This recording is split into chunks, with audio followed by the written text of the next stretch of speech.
Saudara, banyak saksi bermunculan yang membuat keluarga Vina, korban pembunuhan di Cirebon 2016 silam, jadi bingung. Bagaimana kesaksian baru ini mampu mengungkap kasus pembunuhan Vina dan Eki?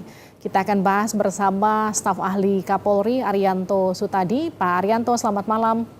Selamat malam Mbak Olivia, selamat malam para pemirsa. Kita juga akan sapa penasihat hukum keluarga Vina, Putri Maya. Selamat malam, Mbak Putri. Selamat malam Mbak, selamat malam Pak Arianto. Saya ke Mbak Putri dulu ya. Mbak Putri, ini banyak saksi yang belakangan muncul. Ada yang bahkan tidak dikenali karena dari awal kasus tidak muncul. Tiba-tiba memberikan kesaksian, termasuk Liga Akbar yang diklaim kakak Vina ini tidak diketahui sama sekali siapa dia. Dan juga Suroto yang katanya mengevakuasi dan menemukan Vina dan Eki pertama kali ketika kejadian. Apa respon keluarga soal itu, Mbak Putri? Iya, memang akhir-akhir ini banyak sekali bermunculan saksi-saksi yang seolah-olah menganggap mengetahui ya kejadian tersebut. Tapi pada intinya sih kami menerima ketika itu memang. Mbak Putri. Tapi kalau tidak salah ya Liga Akbar itu di dalam putusan ada itu sih Mbak. Ada itu di dalam putusannya si Saka kalau nggak salah ya. Itu saya lihat ada nama Liga Akbar. Baik, artinya Liga Akbar ini bukan orang baru yang tiba-tiba muncul setelah viral ya? Kenapa kok sekarang pada muncul gitu kan, satu persatu. Namun kan ini akhirnya kan menimbulkan pro dan kontra. Karena kan kita lagi. Mbak Putri, mohon maaf suaranya terputus-putus. Benar-benar kami kan lagi fokus untuk pembunuhan Vina dan Eki gitu kan. Jadi siapapun yang memang dirasa mengetahui secara langsung, melihat, mendengar dan merasa. Mbak Putri. Ada upaya-upaya seperti pemaksaan nanti dan lain sebagainya timbul lagi, bukan begitu ya Pak Arianto ya? Iya, ya muncul semua kesaksian. Baik Pak Arianto, ini bagaimana dengan tadi salah satu yang disebutkan oleh Mbak Putri ini kuasa hukumnya adalah kesaksian yang baru saja tiba-tiba muncul. Kalau pertanyaan saya sama Pak Arianto gini, ini sebetulnya akan membantu proses pengungkapan kasus ini atau justru memperumit karena jadi makin simpang siur? Tidak, itu membantu proses pengungkapan yang terjadi. Baik, suara baik. Baik Pak Arianto, silahkan dilanjut. Ya. Jadi apa keterangan-keterangan yang bermunculan itu justru akan membantu terungkapnya kasus ini. Kan kasus ini diduga bahwa yang dulu yang sudah divonis itu kasus yang nggak benar kan gitu, asumsi publik kan sekarang gitu ya. Karena bermunculan kesaksian dan analisis daripada pakar dan sebagainya, bermunculan lagi pengacara yang puluhan itu membantu. Itu kan menunjukkan bahwa yang dulu itu tidak benar seakan-akan gitu, karena framing dari media itu.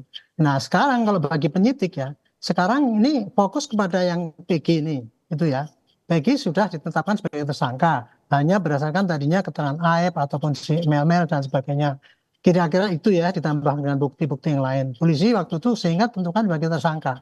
Nah sekarang bermunculan kan keterangan yang mematahkan keterangan si AF dan Mel yang memberatkan itu. Bermunculan ke sana sini, bermunculan kesaksiannya, termasuk juga tadi kesehatan Pak Suroto tadi. Itu kesaksiannya itu menerangkan bahwa itu bukan kasus kecelakaan. Nah ini saya lega karena meredakan orang-orang berasumsi bahwa tadinya itu kasus kecelakaan, ternyata kan bukan. Memang itu penganiayaan gitu. Nah sekarang tugas polisi adalah jangan lagi pakai model-model pembuktian atau membuat berita acara yang seperti dibuat pada tahun 2016 dulu. Di 2016 dulu itu kalau pandangan saya kurang lebih itu ya, itu polisi kurang menambah dengan bukti-bukti yang saintifik sehingga sekarang ini dipatahkan oleh pencabutan keterangan saksi. Nah kebetulan ya yang dulu polisi tidak salah karena apa? Sudah maksimal membuat berita acara dan itu pun diterima oleh jaksa, dianggap benar sehingga bisa diteruskan menjadi penuntutan dan akhirnya divonis oleh hakim. Itu artinya penyidikan polisi waktu itu sudah baik gitu. Cuman ternyata bahwa penyidikan yang seperti itu gara-gara diputus oleh hakim Dan kemudian sekarang muncul berita-berita yang kontra kayak gitu, kan dipertanyakan benar apa enggak nih? Wah, ini berarti ini rekayasa ini. Itulah yang sekarang tugas kita ini harus mencari kembali ya apa yang betul-betul terjadi yang dulu sih gitu.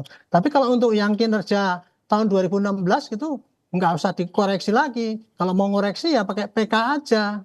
Jadi keterangan-keterangan tadi ya yang lihat, yang kemudian mengatakan apa alibinya si Peggy di sini dan sebagainya, itu nanti jadikan temuan, tolong para pengacaranya itu jadikanlah sebagai PK untuk membatalkan putusan yang dulu itu masih bisa kalau menurut saya sih. Oke, Mbak Putri diminta PK untuk batalkan putusan yang dulu, gimana tuh Mbak Putri? Iya, sejauh memang bisa membuktikan, kan PK itu kan nggak cuman hanya mengajukan PK tanpa ada novum baru, ya toh. Novum baru itu tidak yang belum dihadirkan saat persidangan. Kalau seandainya sekarang para para narapidana ingin melakukan PK, ya silahkan saja karena itu memang hak hukumnya.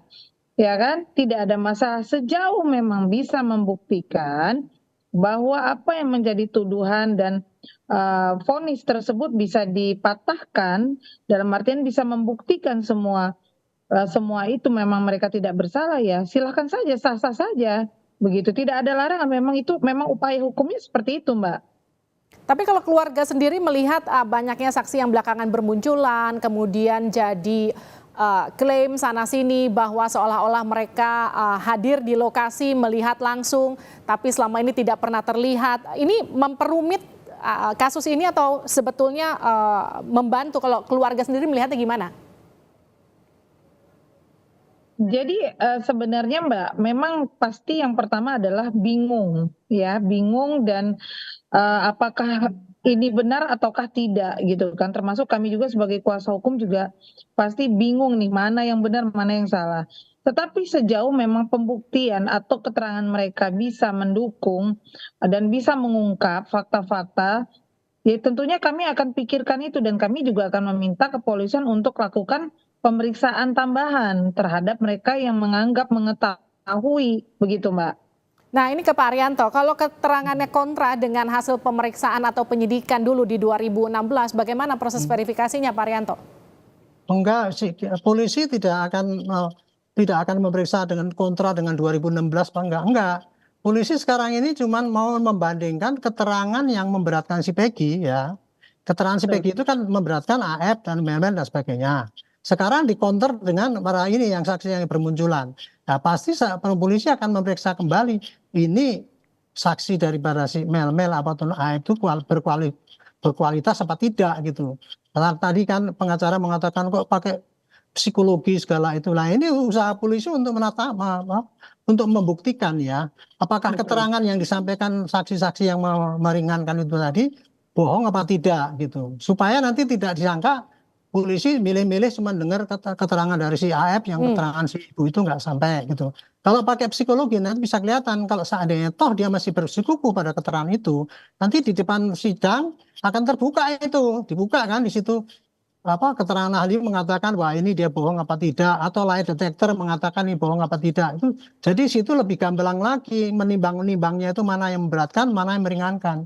Jadi bagi saya ya kalau ada informasi bermunculan itu ya itu sebagai tantangan polisi untuk membuktikan kembali bukti awal yang dipakai untuk menentukan Peggy sebagai tersangka itu apakah kuat enggak gitu.